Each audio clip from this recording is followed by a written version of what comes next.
Alright folks, if you're diving into the world of Linux, you're in for an exciting journey.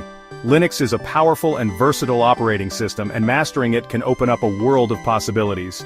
I've got the top 20 essential commands you need to know. These commands will form the foundation of your Linux knowledge and help you navigate the system with ease. Let's keep it snappy and dive right in.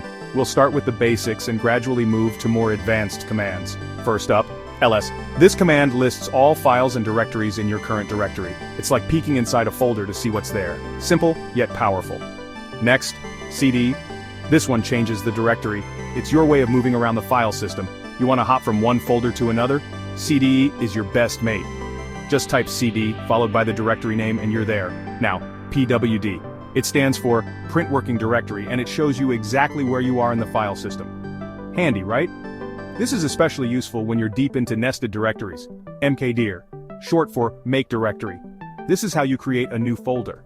Just type mkdir followed by the folder name, and voila, a new directory is born. And if you need to remove a file, rm is your go-to. But be cautious, there's no recycle bin here. Once it's gone for good. Just be careful with this one, no recycle bin here. Always double check before hitting enter. cp is used to copy files or directories. It's like making a duplicate of your important documents.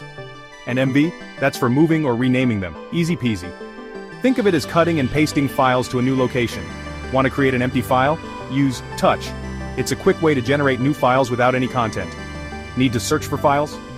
Find is super versatile for locating files based on various criteria. You can search by name, type, date, and more.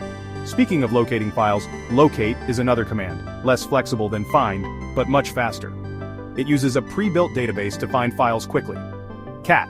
It might sound like a pet command, but it's used to concatenate and display file content. You can view multiple files at once. If the file's too long, less lets you scroll through it page by page. It's perfect for reading lengthy logs or documents. For editing text files, you've got nano, user-friendly, and straightforward. It's great for quick edits and simple text files. And if you're feeling adventurous, Vim is a powerful editor with a steep learning curve but immense power. Mastering Vim can make you incredibly efficient. Monitoring system performance? Top gives you a real-time view of what's happening. You can see CPU usage, memory usage, and running processes. For a more detailed interface, atop is your friend. It provides a colorful and interactive way to monitor system resources.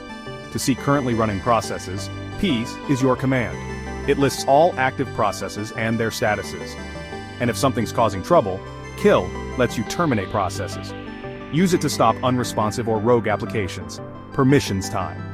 Chmod changes file permissions, crucial for security. You can control who can read, write, or execute a file. Lastly, chown changes the ownership of files and directories. It's essential for managing user access and file control. There you have it, the 20 essential Linux commands for beginners. These commands will help you get started and build a strong foundation. Master these, and you're well on your way to becoming a Linux pro. Keep practicing, and soon these commands will become second nature. Catch you next time. Keep exploring and happy coding.